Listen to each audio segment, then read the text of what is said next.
Bom, pessoal, bom dia para todos. Hoje é o nosso segundo seminário nesse formato online aqui do CDTS. Então, para quem não conhece, o Dr. Luiz Ricardo, ele é professor titular da Universidade Federal de Uberlândia desde 1992 e professor adjunto do Departamento de Microbiologia Médica e Imunologia da Universidade de Califórnia em Davis, nos Estados Unidos desde 2013. Ele também é coordenador do INCT, Interanóstica e Nanotecnologia e bolsista de produtividade do CNPq. As linhas de pesquisa do laboratório do professor Luiz incluem desenvolvimento de novas moléculas bioativas por meio de tecnologias combinatórias com aplicações diagnósticas e terapêuticas e desenvolvimento de plataformas na área de nanobiotecnologia para o aprimoramento de sensores biológicos e sistemas terapêuticos para o controle de doenças humanas, animais e vegetais. Luiz, eu quero te agradecer de novo você ter aceito o nosso convite. Para a gente é um prazer e uma honra você compartilhar o que você tem feito no laboratório e espero que a discussão seja bastante proveitosa aqui para o pessoal do CDTS. Muito obrigada. Tatiana, eu que agradeço Morel, agradeço pelo convite. É uma oportunidade da gente mostrar um pouquinho do trabalho feito aqui em Minas, né? Embora eu esteja também em Davis, eu vou falar basicamente o que tem sido desenvolvido aqui no Brasil, tá? O Laboratório de Nanobiotecnologia, ele é a sede do INCT Terranano. E praticamente nós fazemos treinamento de todas as unidades que representam esse INCT, são 16 unidades no país, pegando toda a região norte, nordeste, centro-oeste, sudeste. A gente só não tem unidades no sul do país, na região sul. São 16 instituições nacionais, são 11 instituições estrangeiras, internacionais, e 15 empresas que estão envolvidas nessa proposta. Esse laboratório também é um laboratório de referência de nanobiotecnologia do sistema do CISNano, que é essa rede de nanotecnologia do país. Nós somos um laboratório credenciado também. Então, o que a gente faz aqui? A parte principal do laboratório é a tecnologia combinatória. A gente faz toda a parte de descoberta de biomarcadores usando Phage Display Selects. A gente faz isso aqui desde 1999, quando nós implantamos Phage Display, que em 2018 foi prêmio Nobel. As plataformas de biosensores que a gente utiliza, todas essas aí que vocês estão vendo, eletroquímica, ressonância plasmônica, toda a parte de Raman e FTIR, citometria de fluxo, vocês vão ver um pouquinho aqui desse mix e que isso faz parte do nosso laboratório hoje, tentando miniaturizar os processos de diagnóstico. Sobre nanobiotecnologia, além de desenvolver toda a parte de redução dos elementos bioativos, que seriam as moléculas, os peptídeos e ácidos nucleicos, a gente trabalha, então, com aplicações em cima de nanocompósitos, nanofibras, sistemas nanoterapêuticos e drug delivery. Então, a gente tem essa perspectiva de uso também de nanomateriais acoplados a sistemas orgânicos. Dentre outras coisas que nós fazemos é o desenvolvimento de peptídeos bioativos, onde nós temos uma forte indução pela indústria farmacêutica, que temos várias multinacionais envolvidas nesses processos.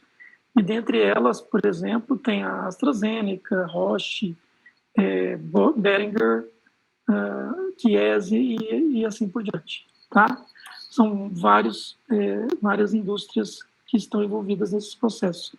Mas por que chama teranóstico? Né? A gente produz esses marcadores para atuar em diferentes áreas, desde doenças infecciosas, câncer, doenças inflamatórias e crônico-degenerativas. Às vezes eu perco a voz e tuço porque eu tenho asma, tá? Então eu peço desculpas se falhar um pouquinho a minha voz. Além de ter a parte de doenças inflamatórias, a gente também tem a parte de engenharia tecidual, que é uma área importante do laboratório, que a gente trabalha com a parte de produção de cartilagem in vitro, regeneração in vivo e a parte de implantes. E, por fim, a parte de nutrição, a parte de probióticos e toda a parte de vacinas animais, que a gente também tem empresas aqui, a Merck, a Bayer, tudo está envolvido nessa parte de vacinas animais e a parte vegetal também.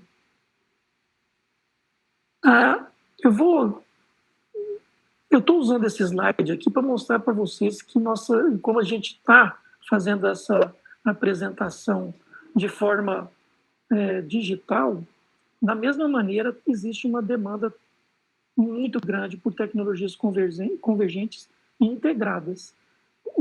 O exemplo é o próprio celular que nós utilizamos hoje, onde tem embarcado uma microeletrônica, a parte de nanomateriais, que é a parte do screen que vocês veem, né, com vários sistemas de LED e a parte de quantum dots e terras raras também, que faz com que esses LEDs que essas telas fiquem muito mais brilhantes e com milhões de cores. E a biotecnologia, juntamente com todo esse aparato que vem de química, física, engenharia química e toda a parte de sistemas embarcados de microfluídica. Então, por fim, tem a parte de tecnologia de informação, que são as interfaces da inteligência artificial. Tudo isso, hoje, é uma demanda crescente para que a gente possa integrar tudo isso. Então, dentro do tema de SARS-CoV-2, a gente sabe da estrutura hoje a gente conhece bem essa estrutura genômica, sabe aonde os processos vão ser interrompidos por algumas drogas, como a hidroxicloroquina, o Camostat, o Lopinavir, o Ritonavir, em regiões, o Remdesivir, e onde eles vão atuar especificamente nesses processos do ciclo do Covid dentro do ciclo celular, dentro da replicação do vírus. Bom, a gente conhecendo toda essa parte, a gente precisa saber o que nós vamos detectar deste Covid. Se eu detectar a proteína S da spike aqui, ou o núcleo capsídeo, ou o envelope, qual que é mais eficiente? Qual que é mais exposto? Qual que é mais imunogênico? Então, a partir desse processo, você tem duas opções. Ou você faz uma detecção num laboratório centralizado, que hoje é o que coordena hoje o país todo, as amostras são centralizadas num laboratório de grande porte, onde você tem o processamento, tem uma logística de envio, e geralmente demora de 2 a 4 dias. Nesse momento, é o que está acontecendo em todo o país. E existe o point of care, que um dos point of cares que vocês conhecem bem, que é o fluxo lateral, e ele faz em 15 minutos, mas o índice de erro dele é absurdo, né? Eu vou até depois mostrar um slide para vocês mais na frente. A tendência é que a gente não tem nenhum sistema que esteja intermediário, um semi-centralizado, mas capaz de ser disseminado e semi-portátil por todo o país. E é isso que a gente criou. A gente criou um sistema centralizado e de grande porte, um sistema semi-centralizado de pequeno porte e um point of care, e é isso que nós vamos discutir hoje. Mas é importante a gente lembrar que os métodos gerais de diagnóstico, hoje a gente classifica dessa seguinte maneira. Os métodos antigos, que eram baseados em cultura, obviamente para vírus isso é inviável, a não ser para confirmatório. Até recentemente vocês viram que existe uma correlação do CT, né, do PCR em tempo real, não somente com o isolamento do patógeno, mas com a capacidade dele de infecção, um CT abaixo de 24, então ele teria uma capacidade maior de infectividade. Então dá para ver claramente que de 15 dias a gente passa para um dia ou menos com essas ferramentas moleculares. Hoje a gente tem o RT-LAMP, tem o RPA, que é o recombinase, mas ainda é muito caro. O LAMP talvez seja mais barato de todos aqui, e por ele ser isotermal, ele também é uma importante contribuição dos sistemas para a gente fazer com que o diagnóstico seja mais eficaz. Desculpe o barulho aqui do carro. No caso, passando para a parte de cromatográfica, a extração hoje, para quem não sabe, ela é muito rápida, é muito simples fazer uma extração numa coluna e eluir e passar no espectrômetro de massa. E isso não gasta mais do que 2 horas. Em nossas condições aqui, ele deve gastar no máximo 15 minutos, para vocês entenderem a rapidez desse diagnóstico. Agora, como você pode fazer isso numa escala, em larga escala, em microplacas de 384 poços, isso aqui transforma-se em alguns minutinhos só cada teste. Passando para o teste de anticorpos, que vocês conhecem bem a parte de imunossensores, tanto de ELISA, a imunocromatografia, que é a parte de fluxo lateral, e ensaios de fluorescência, a gente vai de 5 minutos a 1 hora. 5 minutos, raramente você tem um diagnóstico de 5 minutos baseado em fluxo lateral. Geralmente ele demora, para ter sensibilidade, ele demora de 10 a 15 minutos. Isso, com a minha experiência, eu demonstro claramente que, além da falha, em algumas regiões que têm alta umidade.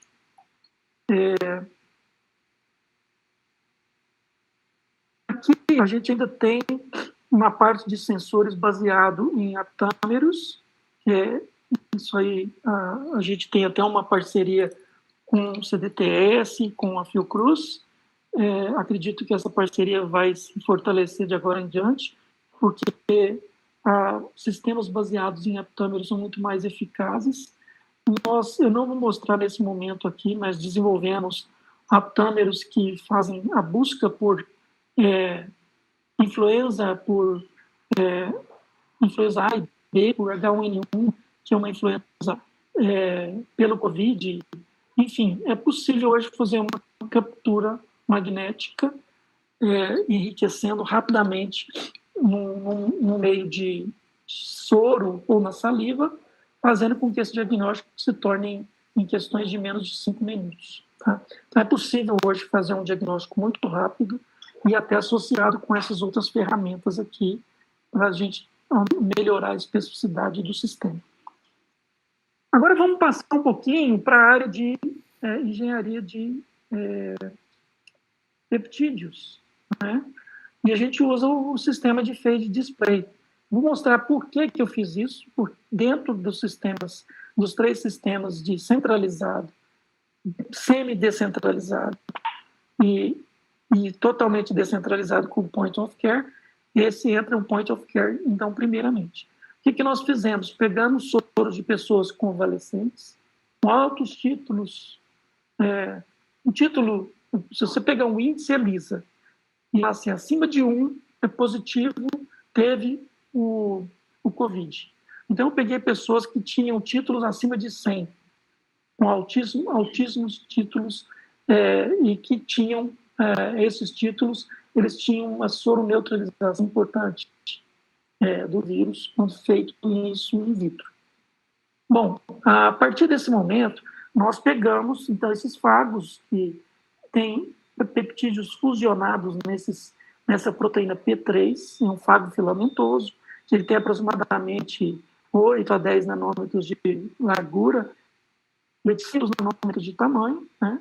Então, ele fica nessa região aminoterminal do domínio D1 da proteína P3, e nisso a gente faz o que a gente chama de phage display, que é uma seleção de peptídeos randômicos, que estão fusionados ao fago, e aí ele faz a associação por afinidade ao anticorpo, que é a IgG específica desses pacientes com Covid. E fizemos isso 3 ciclos, e obviamente nós obtivemos mais de 96 clones altamente reativos, e destes, aquele com maior afinidade, 2 estão sendo produzidos para larga escala. Eles já são reagentes por natureza, ou seja, o fago ele funciona como se fosse um sistema de tampão, onde o BSA reage contra ele. Então, você tem que usar um BSA junto com o sistema para você neutralizá-lo, e aí fica só o peptídeo específico que vai sobrar na placa, seja do ELISA ou seja no sensor que a gente desenvolveu. No caso aqui, esse sensor já está em fase. O governo brasileiro tem uma empresa chamada Ceitec, no Rio Grande do Sul, onde a gente está fazendo toda uma tecnologia embarcada. Essa tecnologia embarcada eu vou explicar para vocês no slide a seguir, mas o que consiste o sistema? Desenvolver um sistema de eletrodo que a gente desenvolveu, onde ele é baseado em grafeno, óxido de grafeno. Ele é feito com um sistema de implante direto em poliimida, altamente flexível e resistente à temperatura. Isso faz com que ele, além de ser altamente hidrofóbico, então, você vê que forma essa bolha, ele não seca essa bolha, né?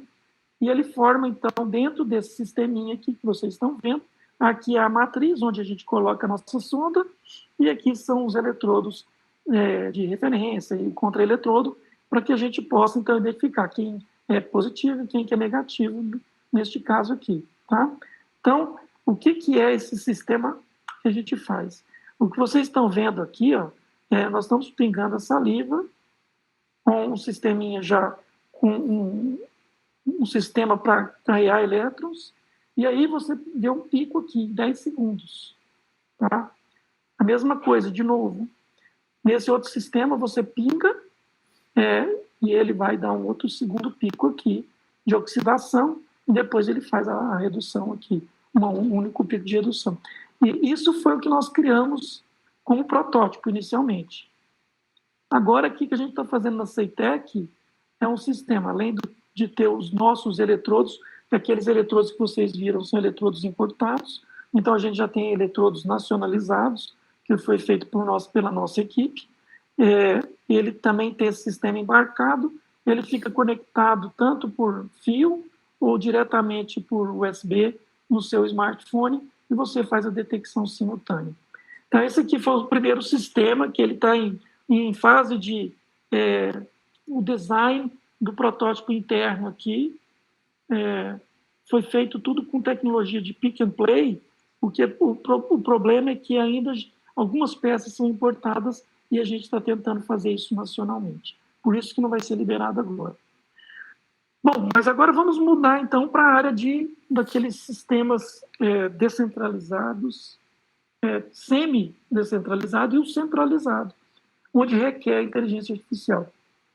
Quando a gente fala de inteligência artificial, a gente tem 2 conceitos: Deep Learning e Machine Learning. Aprendizagem por máquina e aprendizagem profunda. São coisas que se associam, mas não é a mesma coisa. Não é o mesmo conceito.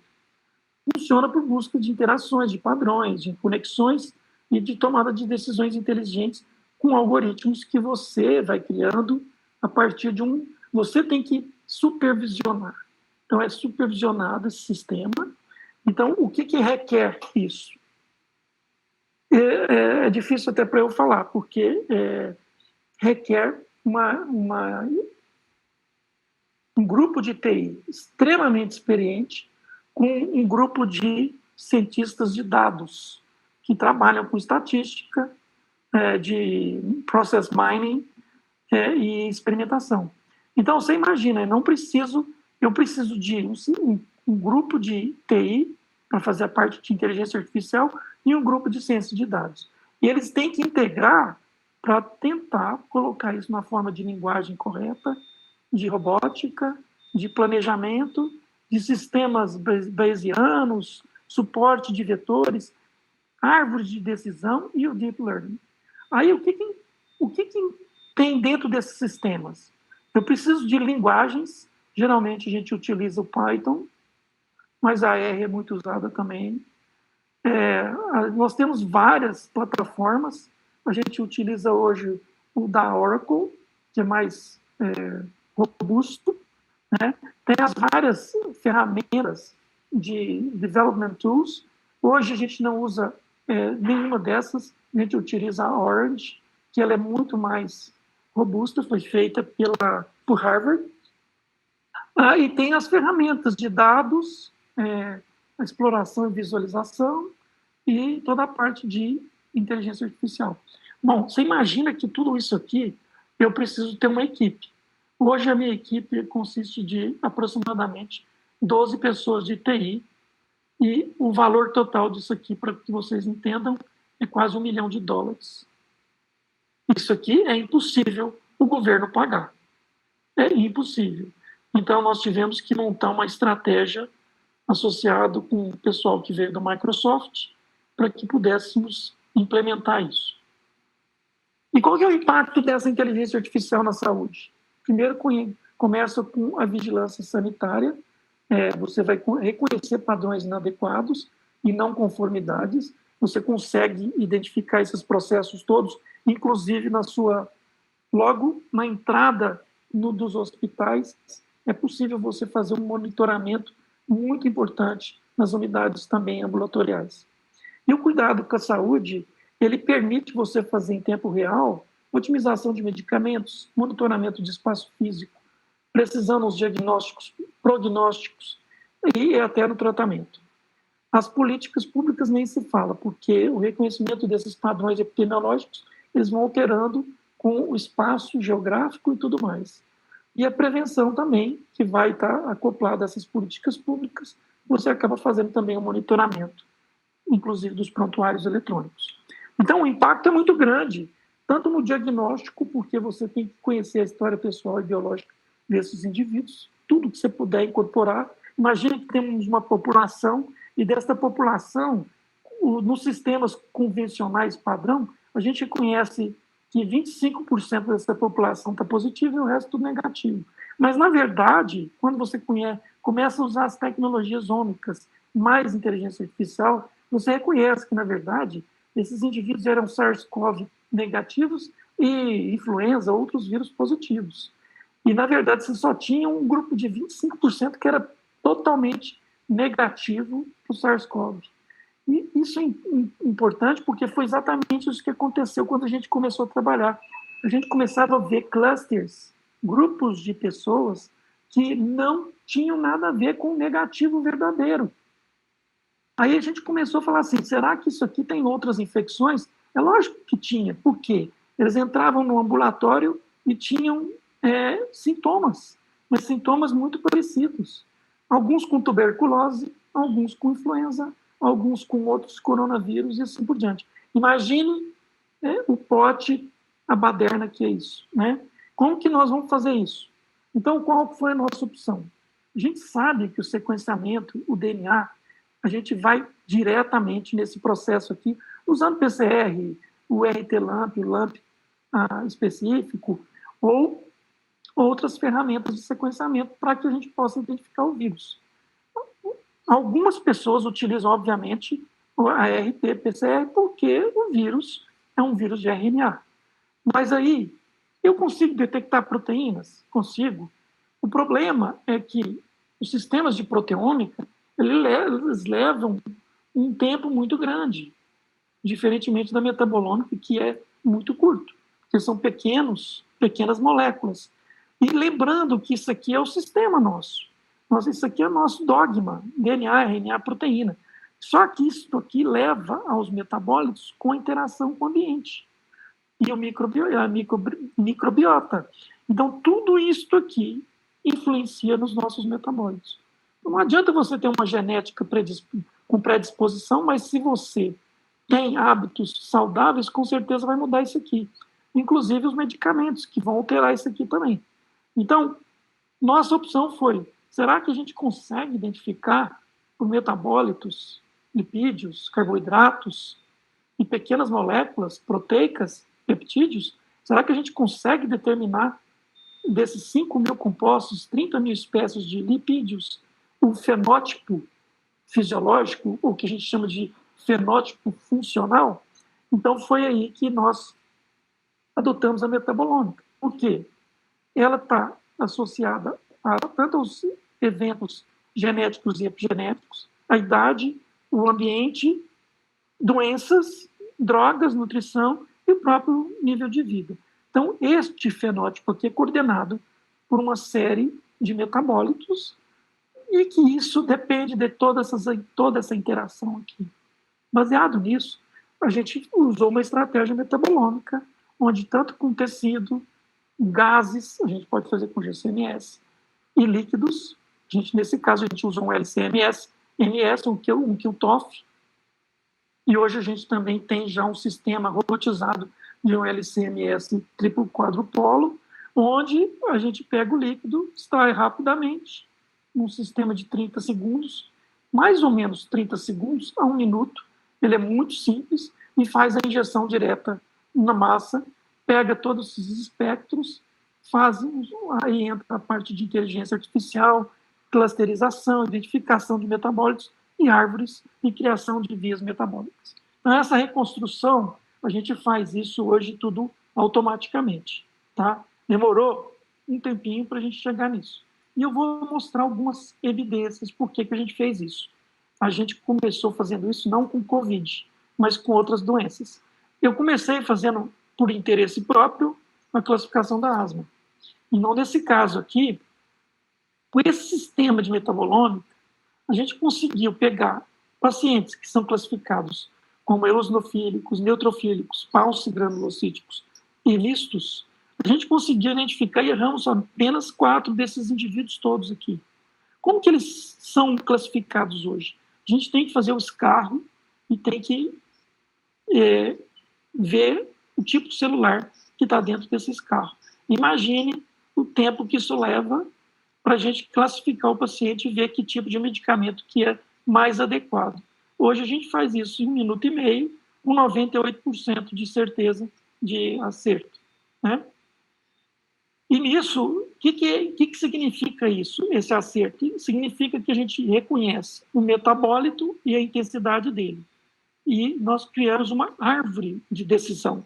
Essa árvore de decisão é baseada em tipos de metabólitos, que depois são classificados. Aqui eu estou descrevendo apenas por massa, carga, mas depois que você chega nesse ponto aqui, você tem a classificação correta, sendo que esses indivíduos, 2 aqui, 1 aqui e 1 aqui, são aqueles que nós erramos e que nós não sabemos se foi a classificação errada do nosso sistema ou se foi a classificação errada da pessoa que fez isso no laboratório, que fez a parte convencional. Tá? Então, você vê que inteligência artificial é necessário você ter um sistema muito robusto e que ele tem que ser baseado em amostras muito bem qualificadas. Um outro exemplo importante, tudo envolvendo saliva, por isso que eu estou trazendo isso para vocês, é a apneia. A apneia, a gente precisa de fazer polissonografia hoje, tem que marcar numa clínica, encher de fio e fazer um sistema controlado durante a noite toda. Eu tive a ideia de colocar isso, pegar a saliva, porque a pessoa que tem apneia tem hipóxia, daí para diante nós identificamos os metabólitos, definimos quem que eram os controles saudáveis dos doentes. Você vê que eles têm intensidades diferentes também. A gente pode, inclusive, caracterizar a gravidade baseado na oximetria e tudo mais desses pacientes. Daí para diante, olha, você vê que todos os componentes que eu uso hoje para o COVID, eu estou usando para asma e para a apneia. Eles são coincidentes. Então, imagina o tanto de doenças coincidentes que é difícil da gente colocar isso num sistema de metabolômica, né? Por isso que a gente depois viu que era possível fazer, inclusive, o monitoramento com a metabolômica. Ou seja, os indivíduos que são normais são os azuis, Os indivíduos que são doentes com apneia, é uma doença, estão de vermelho, e esses mesmos indivíduos, quando foram tratados, o que aconteceu? Vieram para a base, onde tem a normalidade. Isso mostra claramente que a mesma tecnologia pode servir para diagnóstico e monitoramento. Daí a gente fez a assinatura metabólica para o COVID. Aqui estão as massas, né, que nós obtivemos, e dá para ver claramente aqui, existem um componente, olha só, falsos negativos, falsos positivos, negativos e positivos. O que vem para a gente é negativo e positivo. E aí eu tenho que descobrir onde que está o vírus. Mas só que eu estou trabalhando com metabólitos. Eu não estou trabalhando com o vírus em si. Pode ser que eu tenha algum lipídio, alguma situação, um glicolipídio ou um polissacarídeo que esteja bem descrito para o vírus. Mas nesse caso aqui, o que nós estamos procurando, né? Vamos dar um exemplo aqui. O positivo com o falso negativo, eles deveriam estar juntos. Então, é o rosa com o vermelho. Então, se você olha aqui nesse caso aqui, ó, rosa e vermelho estão alterados. E o falso positivo, que falso positivo é em outra tecnologia, com o negativo seria o azul claro com azul escuro. E eles estão aqui. Então, este metabólito específico eu conseguiria separar. Só que isso aqui é uma combinação de sistemas, onde depois eu pergunto, a PCR errou? A gente tem hoje certeza que errou. Por que motivos? A pessoa foi pré-sintomática ou assintomática, e ela tinha títulos baixíssimos, e abaixo de 10 moléculas é impossível você detectar num sistema de SWAB, porque o SWAB é totalmente diluído. Então, a PCR erra cerca de 15% a 20% no país. Não é o diagnóstico de certeza hoje, é o diagnóstico de certeza. Mas eu, com a minha experiência, é que nos primeiros 3 dias, o erro é de 30% a 40%. Do terceiro dia para o 10º dia, ele passa por 15%, de 10% a 15%. Então, para mostrar para vocês que essas assinaturas metabólicas são associadas ao PCR, isso faz com que a gente continue errando um pouquinho, mas mostrando que é possível, sim, melhorar. Como que eu estou fazendo, então? Todas essas amostras eu passei na proteômica e estamos pegando o vírus, as proteínas virais, e mostrando onde o PCR errou. Então, aí nós vamos melhorar nossas assinaturas metabólicas para atingir quase 100%, que esse é a nossa próxima etapa aqui. Por enquanto, eu ainda estou nesse processo. Então, agora vamos mencionar um outro sistema. O sistema de metabolômica, ele é de alta resolução e muito rápido, mas de laboratório centralizado, porque o equipamento custa R$1 milhão. Já no sistema de reflexão total atenuada com infravermelho e transformada de Fourier, a gente tem um sistema muito mais barato em comparação com o sistema de espectrometria de massas, onde nós temos, na verdade, nós temos um sistema de CCD, um detector, com uma fibra óptica, e onde está a nossa pastilha, onde vai estar imobilizado o nosso processo aqui, e o nosso sistema é exatamente esse aqui. A luz passa do laser, passa aqui, reflete e fragmenta isso, né? Isso aqui é o sistema da saliva, onde a gente tem todos esses processos aqui, vocês vão ver daqui a pouquinho, num vídeo, e dá para ver claramente que nesse sistema aqui, nessa região aqui, é onde está o vírus, tá? Nesse localzinho aqui onde está o vírus. Mas isso aqui, essa região que a gente chama de amida 1 e amida 2, onde tem as double bonds, e nesse caso aqui, a gente tem todos os carboidratos também nessa região. Essa região aqui é uma região que a gente chama de muito ruído.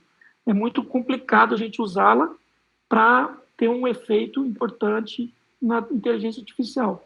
Mas ela tem que ser usada com parcimônia e a gente tem que saber usar isso aí. Então, o que a gente fez? Foi uma patente depositada, né? A gente criou, então, um diagnóstico com inteligência artificial com a saliva, com o financiamento de uma empresa, Biogenetics, com financiamento do MCTIC, hoje MCTI, e, obviamente, utilizando o nosso sistema do INCT, onde nós temos 16 unidades no país que nos fornecem amostras de todo o país. Então, baseado nisso, nós fizemos o quê? A própria pessoa faz a autoamostragem com solução salina. No caso, se a pessoa não tiver saliva, vocês sabem que mais de 10% da população não produzem saliva suficiente. Isso é impressionante, mas é verdade. Então, nós temos aqui, nós podemos misturar essa saliva ou não no etanol para favorecer a rápida evaporação. Ele é não invasivo, na verdade, pinga nas pastilhas, coloca no equipamento, faz o perfil espectroscópico e, em alguns minutos, a inteligência artificial solta o resultado. Isso aqui, gente, que vocês estão vendo, é a média dos positivos e dos negativos. E dá para ver claramente as diferenças entre... Estão ouvindo bem? Estou tendo algum barulho aí, mas tudo bem. Eu espero que estejam ouvindo. Aqui, vocês estão vendo, o que é de vermelho é o negativo, o que é azul é o positivo. Então, vocês veem que tem uma região que eles se intercalam, né? E, para isso, a gente precisa de uma inteligência e um deep learning para conhecer esses processos e esses mecanismos de erro. Então, você vê essa região aqui que eu falei para vocês, é a região de maior ruído e a região mais complicada de trabalhar. Mas, mesmo assim, daqui até os 4.000, tem aproximadamente 1.800 pontos que são investigados por inteligência artificial. Aqui, então, é o teste, vocês vão ver, foi um filmezinho criado pela empresa para nos ajudar a mostrar isto. Então, nós vamos colher a saliva, é um tubo Falcon de 15 ml, a pessoa cospe de maneira simples, higieniza o tubo, depois pega, se a pessoa quiser fazer o gargarejo, pega 2, 3 ml de solução e coloca na garganta, faz o gargarejo, quando a pessoa não tem a saliva, e volta de novo para o tubo. E esse fluido vai diretamente para o equipamento. Como que ele é pipetado, vocês vão ver agora, numa câmara de fluxo, ele é pipetado numa pastilha que nós desenvolvemos. Essa pastilha, vocês vão ver agora, ela está pingando, forma uma bolha, ela está em cima de um processo de aquecimento onde ela seca a saliva e vira para o sistema fotônico e em 30 segundos faz a análise. E nisso você tem aquele perfil que nós mostramos para vocês. Tá? Então, isso é o nosso diagnóstico.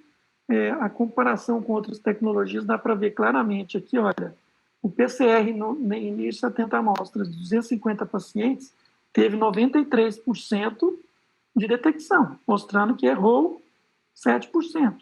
O escarro, 72%. O suave nasal, 63%.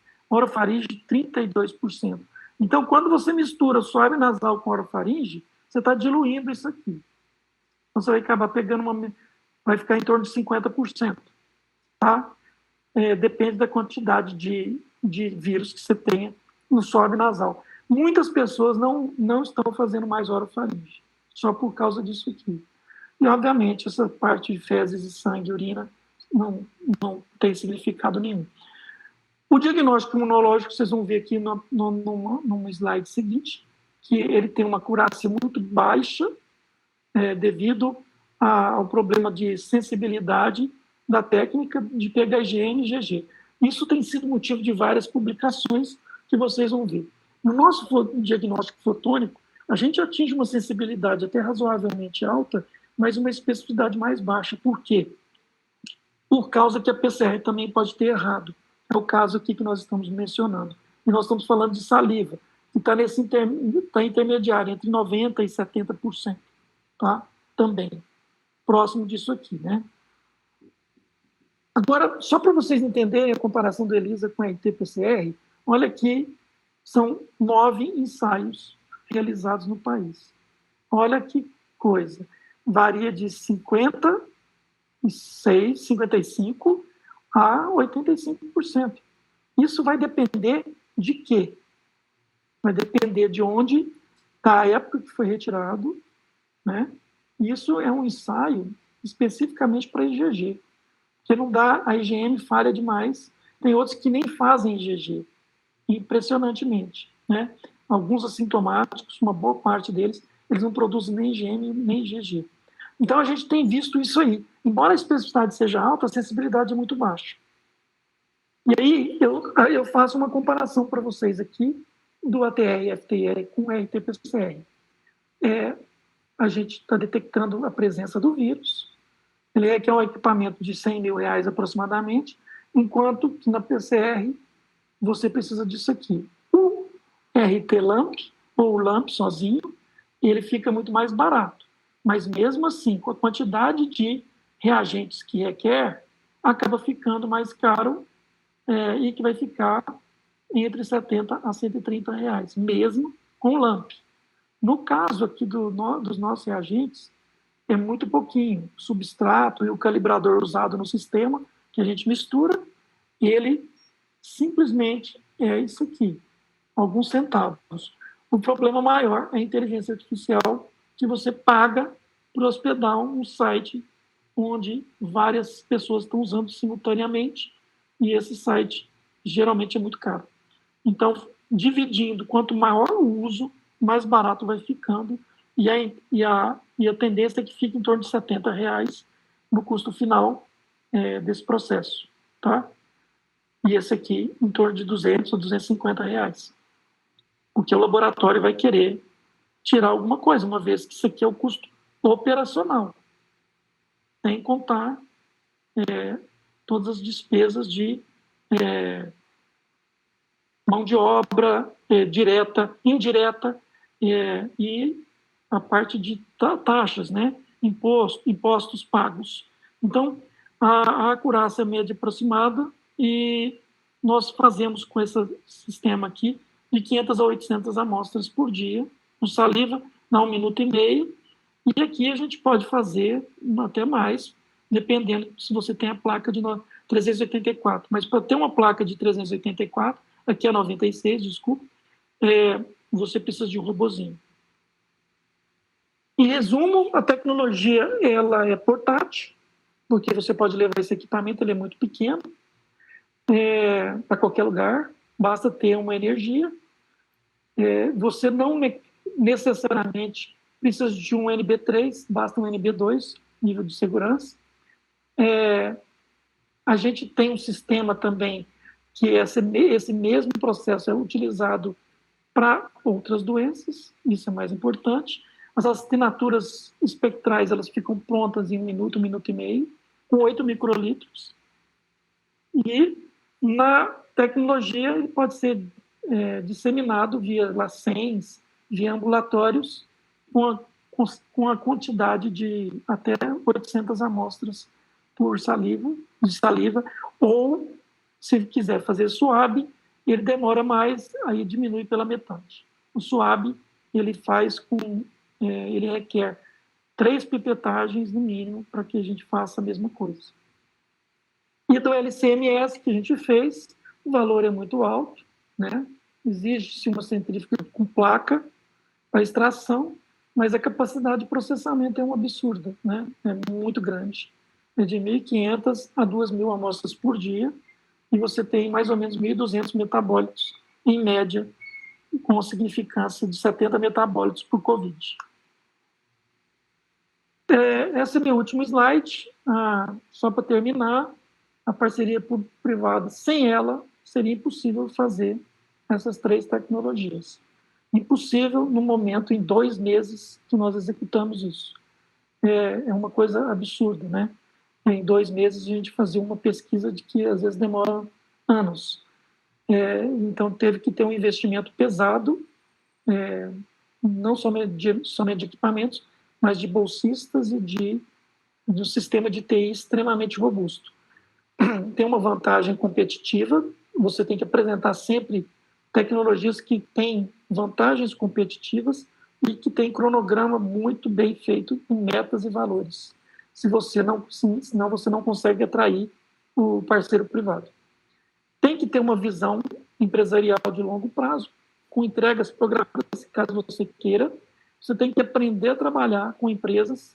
A empresa não faz projetos acima de 12 meses, raramente ela vai para 24 meses, mas a não ser que você tenha entregas muito bem programadas.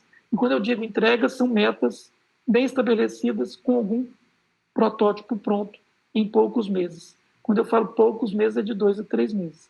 Não pode falhar. Falhou, dentro do contrato, fala que eles não são obrigados mais a financiar. Então, para vocês verem como é que você tem que aprender a trabalhar como se fosse uma empresa privada. Existe também, exige-se, na verdade, da equipe, uma equipe bem estruturada e com infraestrutura, multidisciplinar, e graças a Deus nós tínhamos isso. Físicos, químicos, biólogos, biomédicos, dentistas, temos de tudo na nossa, engenheiros eletricistas, mecânicos, engenheiros biomédicos. Isso tudo faz parte da equipe, mostrando que existe uma integração. A inovação é uma questão essencial, tem que ter um niche para assessorar, uma empresa que dá o assessoramento, né, sobre essa questão. As questões regulatórias vocês têm que conhecer para você saber como que você deve implementar isso no mercado e não infringir leis, nem processos. E o convênio ele tem que estabelecer royalties e direitos de exploração econômica, senão não tem o efeito desejado pela empresa. Por isso que a parceria, por isso que o título fala a indução por parceria público-privado. Sem isso, a gente não teria esses 3 diagnósticos.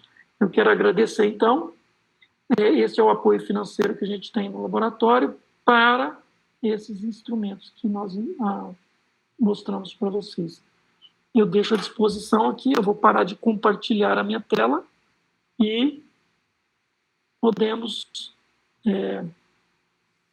eu posso voltar a qualquer momento. Fico à disposição para perguntas. Oi, Luísa, que Ana, consegui voltar, finalmente. Foi uma excelente apresentação, muito obrigada, né? A gente tinha pensado inicialmente em fazer as perguntas pelo chat, mas eu acho que a gente consegue fazer uma coisa organizada também, abrindo o microfone das pessoas, para a gente conseguir fazer uma coisa mais intimista, assim, e facilitar um pouco a vida de todo mundo. Então, os microfones serão abertos para quem quiser fazer perguntas, mas a gente pode começar com a pergunta do Salvatore, que já está aqui no chat, e ele fala, te parabeniza pela apresentação, né?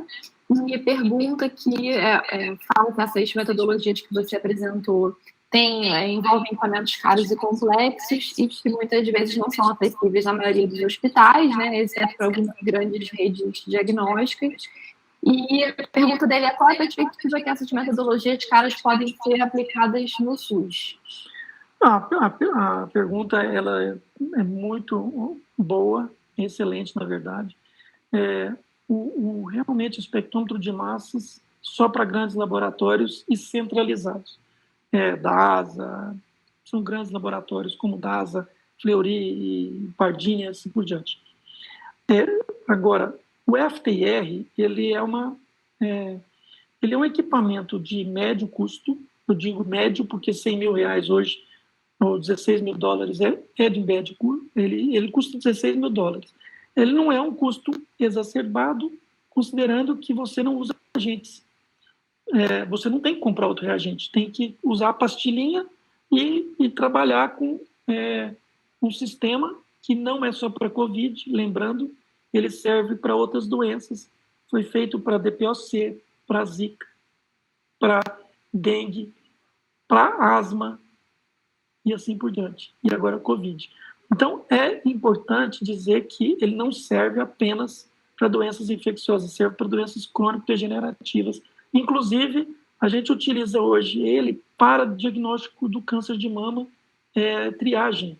Ele vai ser lançado no país aí, logo, por causa do Covid, acabou atrapalhando, mas tem uma patente também depositada sobre isso, e a gente acredita que isso vai ser importante, esse equipamento para o SUS, porque ele pode ser realmente disseminado pelo próprio governo, não é um custo operacional, basta ver o que o governo está gastando com esses fluxos laterais que não funcionam, e você pode disseminar isso. Imaginem que 320 cidades do país têm acima de 200 mil habitantes. Isso dá aproximadamente uma população de 130 a 140 milhões de pessoas.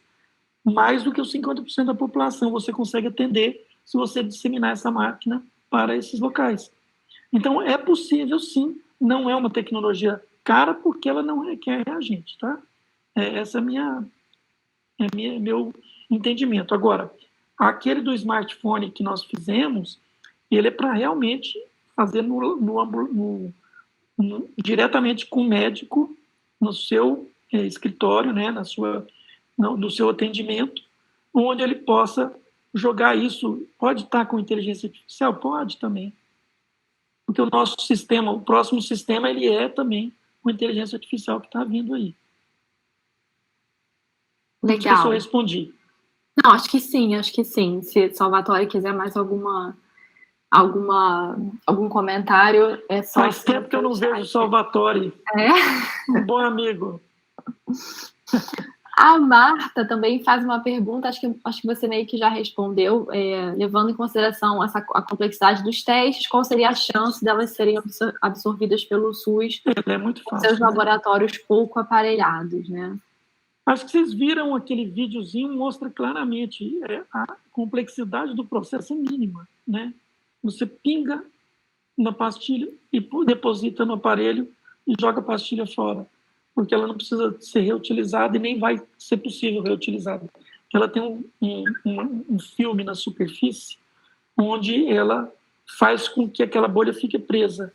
Depois, se você tentar lavar, você tira o filme e aí ela não funciona mais. Aí você começa a perder.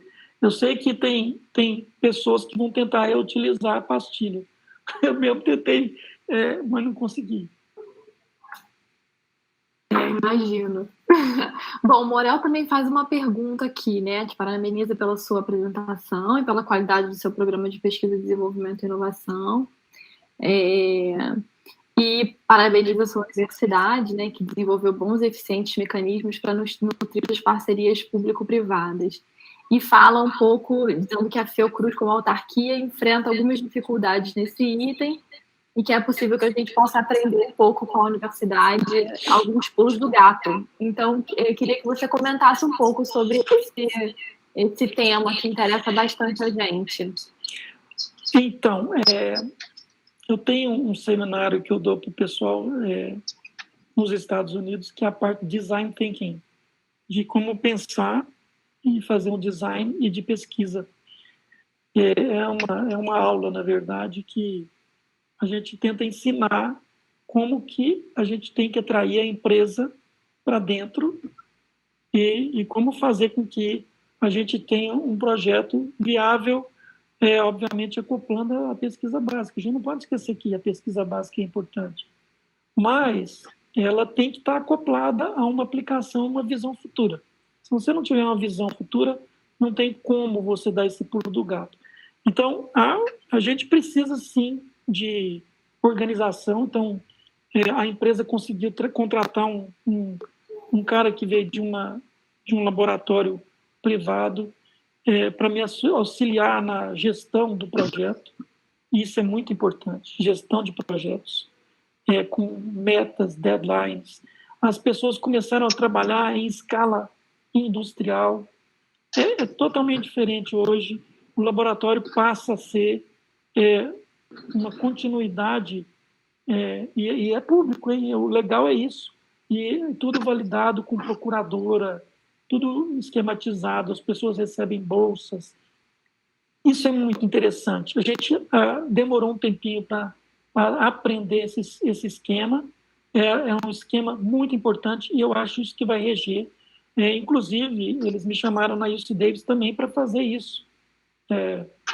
E por isso que eu sou professor lá também. A gente tenta implantar um sistema associado com as empresas do Vale do Silício. E aquilo ali é mais fácil ainda, porque o Vale do Silício, basta você vir com uma ideia e lançar que eles começam já a montar uma empresa e uma startup. É impressionante lá. Aqui é mais complicado, né? A nossa questão de inovação, a gente não sabe que a inovação ela é travada. Como que é travada? Você desenvolve uma patente, mas você não mostra para a empresa que aquela patente realmente ela tem efeito, porque você desconhece o mercado. Então, a partir do momento que você começa a fazer um valuation do seu processo e ver os competidores, aprender a parte administrativa, né? É como se fosse... Você tem que aprender a fazer um MBA, né? Que é a única maneira de você considerar todos esses processos econômicos e administrativos dentro da sua pesquisa. Então, isso é um aprendizado que todos os pesquisadores deveriam ter. Legal, é uma mudança de paradigma mesmo, né? Eu acho. Luiz, o Salvatore pergunta aqui que como eles também estão envolvidos em desenvolvimento de biosensores, ele queria saber se você pode informar o nome da empresa gaúcha que está envolvida no desenvolvimento desses sensores. Sim, é a empresa nacional, é CEITEC, CEITEC. CEITEC, se quiser depois pode me escrever que eu passo os contatos. Ele é uma empresa que tem tecnologia embarcada, brasileira, parcialmente brasileira ainda. Tanto é que eu estou ajudando eles a montarem as estruturas, porque a minha equipe que está instruindo eles a montar toda a parte de microeletrônica, na minha parte que eu coordeno. Porque eles têm uma parte embarcada lá com a parte de rastreamento de bovinos, que é totalmente diferente do que a gente faz, né? A gente usa também a parte de antenas, que a gente chama de antenas com ondas acústicas e eletrônicas, né? Então é possível fazer isso aqui, mas nosso foco nesse momento está nesses 3 processos. É CEITEC, viu, Salvatore? Legal. A Fabrícia pergunta, diz aqui que a gestão de projetos é uma peça fundamental para o êxito das parcerias e que muitas vezes os pesquisadores são resistentes a essa gestão. Então, ela pergunta como foi esse processo para você. Continua resistente. A verdade é que parte da universidade ainda está arraigada no sistema anterior, antigo, igual isso aqui. Nós estamos fazendo uma sessão ao vivo. E muitos professores não querem nem fazer sessão ao vivo, mas são obrigados. Agora, eu estou pensando o seguinte, imagina na pesquisa que envolve financiamento externo. Eles falam que eu estou sendo comprado pela empresa, Eu acho que isso aí não é a compra, é simplesmente nós estamos rebolando para não ficar na dependência governamental. Isso acontece nos Estados Unidos. Hoje, 40%, eu posso dizer, vem do NIH, na nossa instituição lá, e do NSF, e os outros 60% é de empresas. E eles investem pesado, porque, por isso, graças a isso, que tem um Vale do Silício ali, que vem pessoas sendo estimuladas diariamente. Você vai em Berkeley. Berkeley é uma coisa que eu peço que todos vejam, tanto a parte do início das startups e depois quando você vai para uma aceleradora.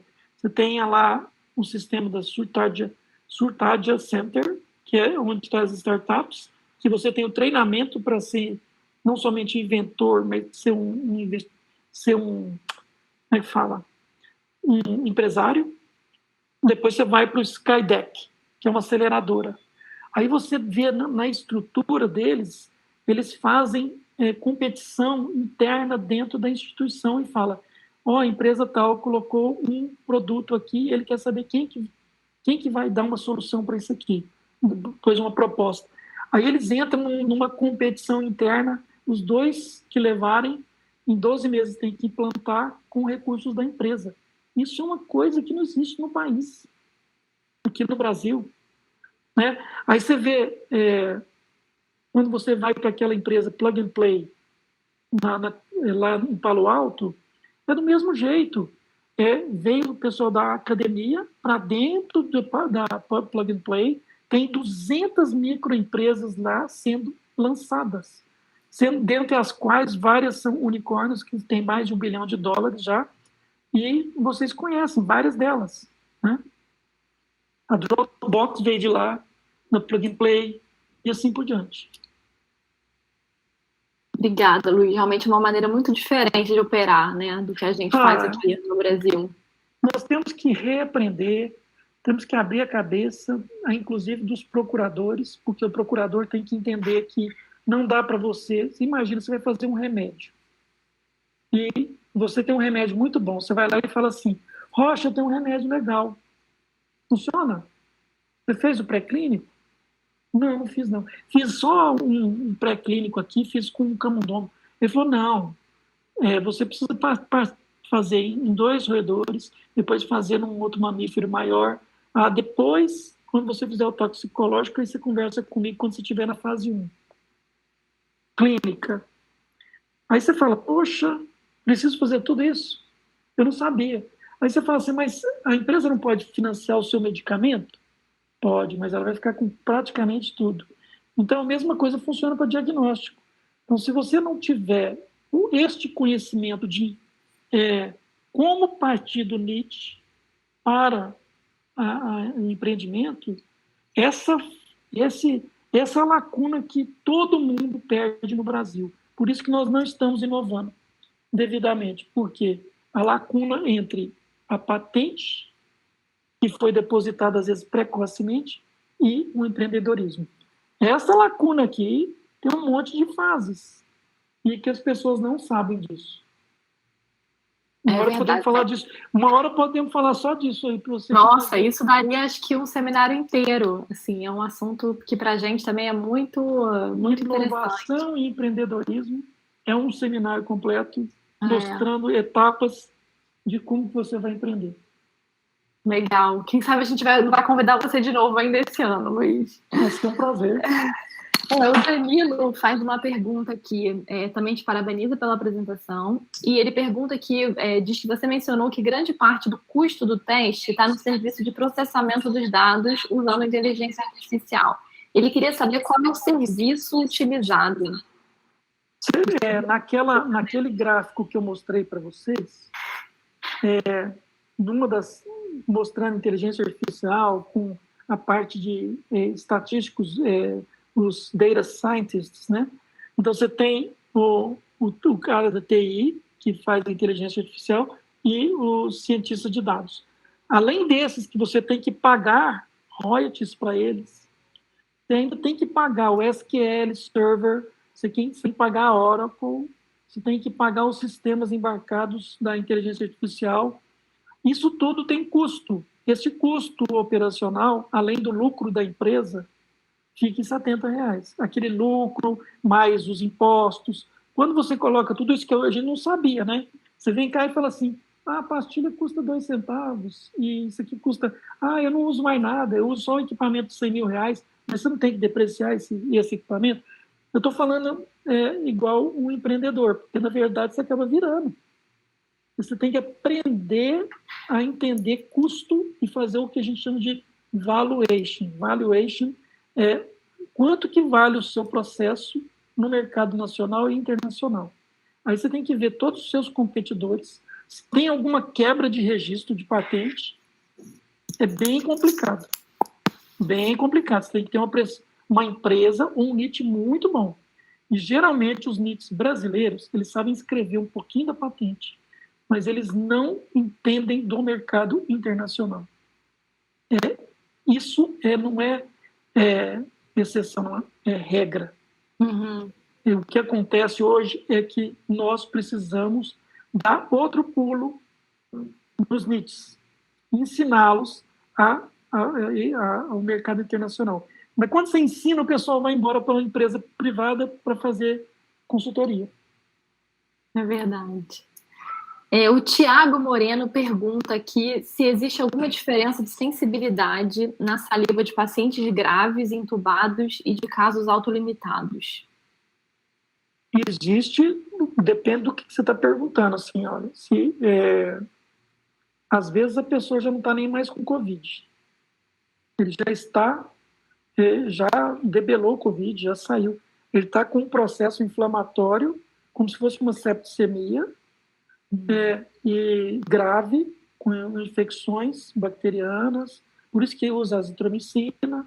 Você pode usar, no primeiro momento, a ivermectina, hidroxicloroquina, tudo, mas depois que você passa da segunda fase, aí é dexametasona, aí entra outros procedimentos, e até aqueles anticorpos inibitórios dessa cytokine storm.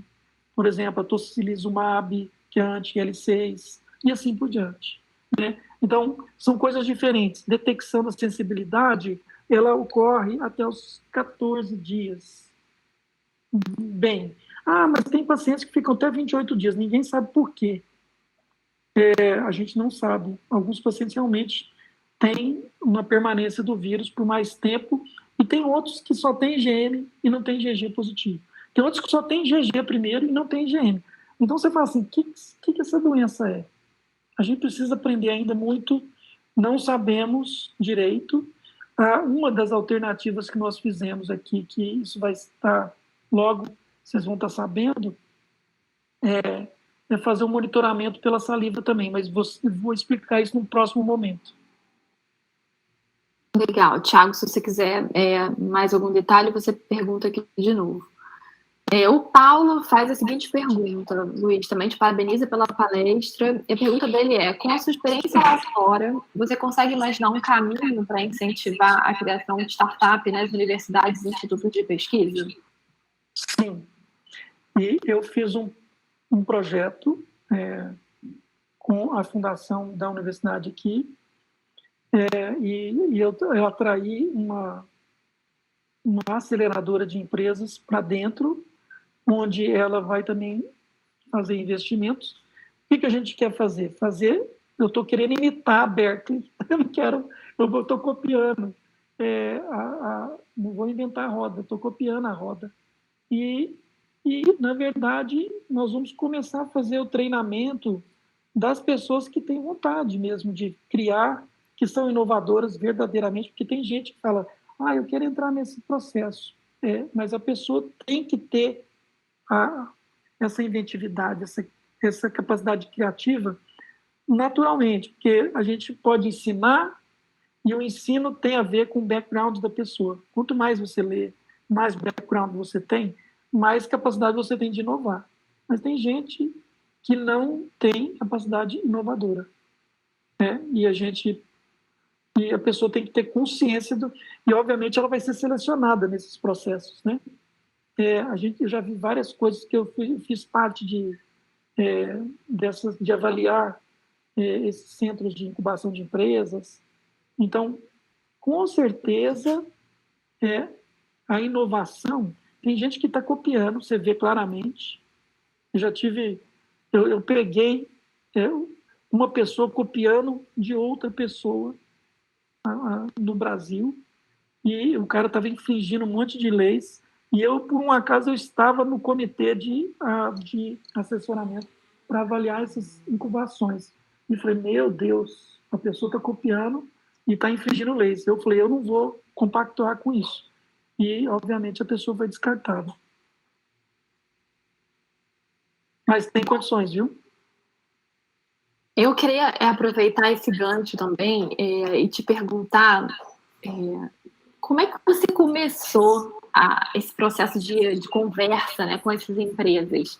Se para você esse senso de empreendedorismo sempre foi natural, sempre foi fácil, se você enfrentou muita dificuldade assim, com esses preconceitos que a gente tem, né? Eu, por exemplo, na faculdade, eu aprendi a fazer pesquisa. Não tinha nenhuma aula que não fosse voltada para ensinar os alunos a serem pesquisadores, né? Eu fiz biologia. Então, até os alunos que eram estagiários de empresas privadas eram, de certa forma, mal vistos, né? Dentro da sala de aula. Então, eu vou te contar a minha história. Em 1995, eu comecei a estruturar uma empresa com alunos. E os professores todos me boicotaram, fizeram denúncia. Olha isso. Em 95, hein? Fizeram denúncia formal para o MEC, falando que eu estava descumprindo minha dedicação exclusiva. Aí eles tentaram ir no meu laboratório em horários muito diversos. Eu estava sempre lá. E aí eles falaram assim, não tenho como acusá-lo, porque ele está no laboratório e está orientando e está dando aula. Aí foi o seguinte, imagine isso em 95, né? E eu fiquei como persona não grata no meu instituto por uns 3, 4 anos. Até as pessoas entenderem que eu estava trazendo recursos externos para dentro da universidade e dando bolsa para as pessoas. Dando bolsa, colocando equipamentos.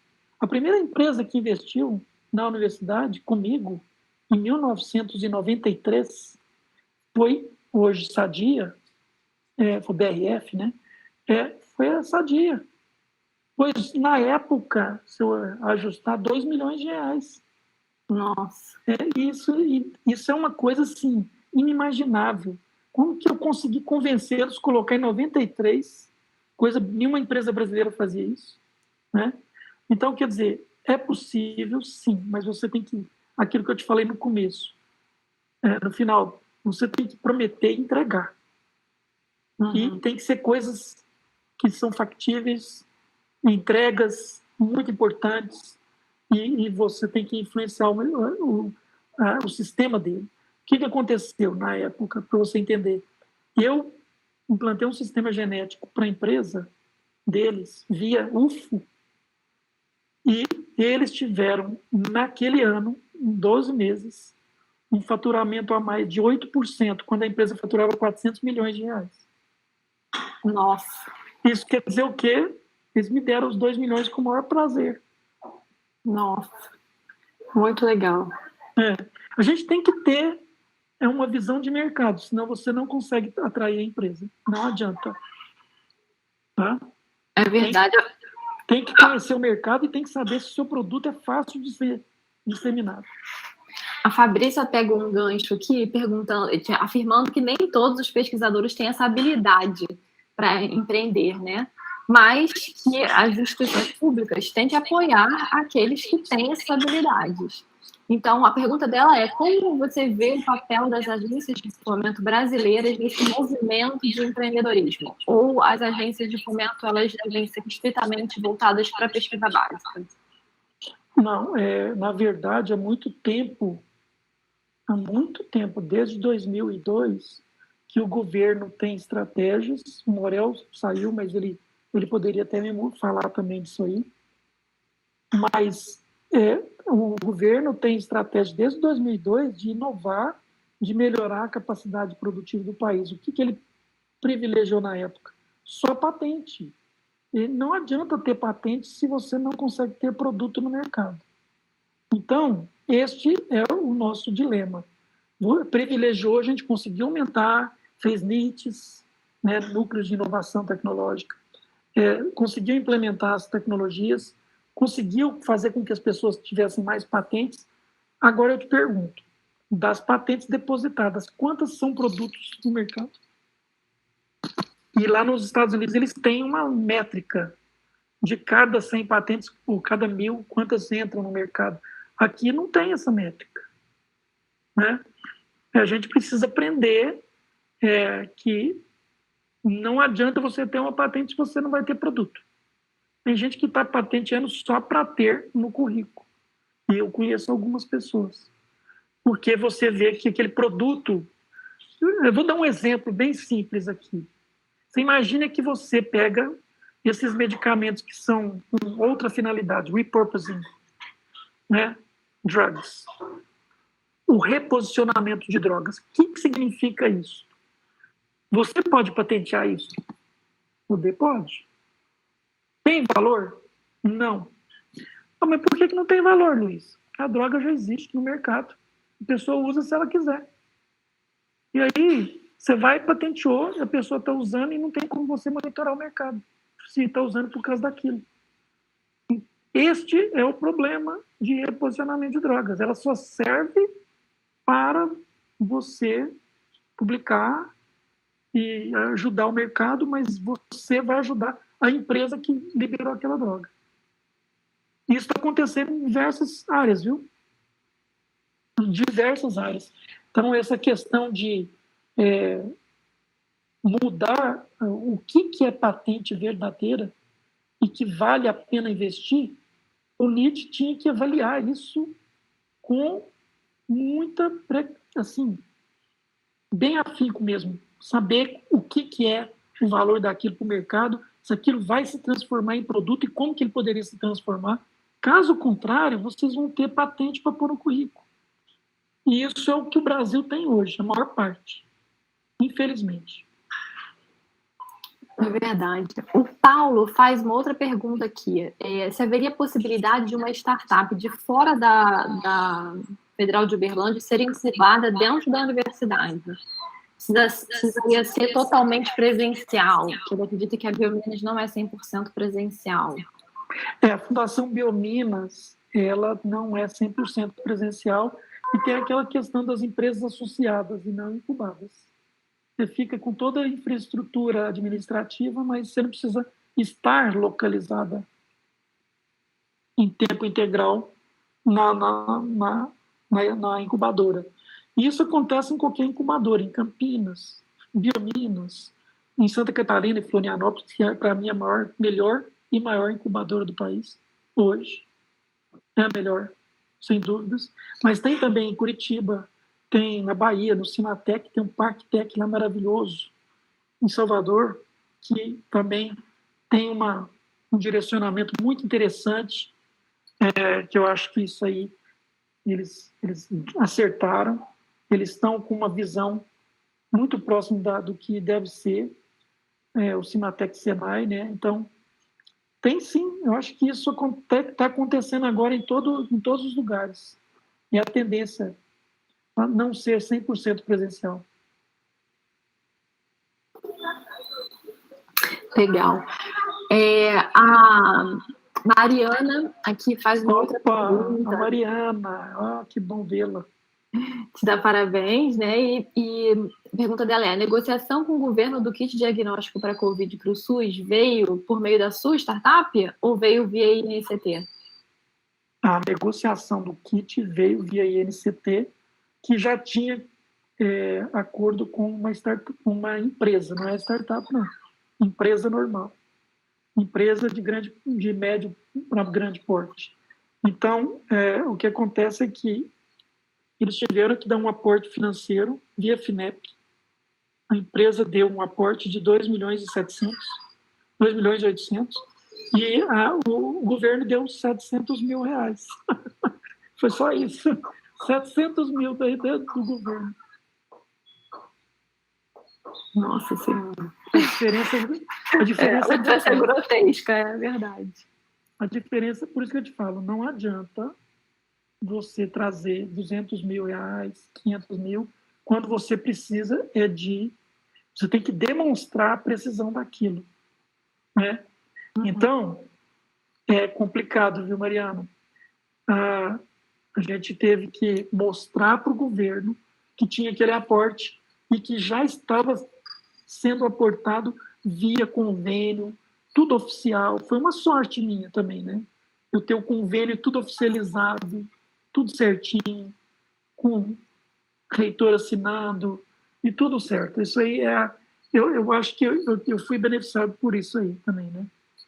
Porque a gente já tinha outros processos em andamento.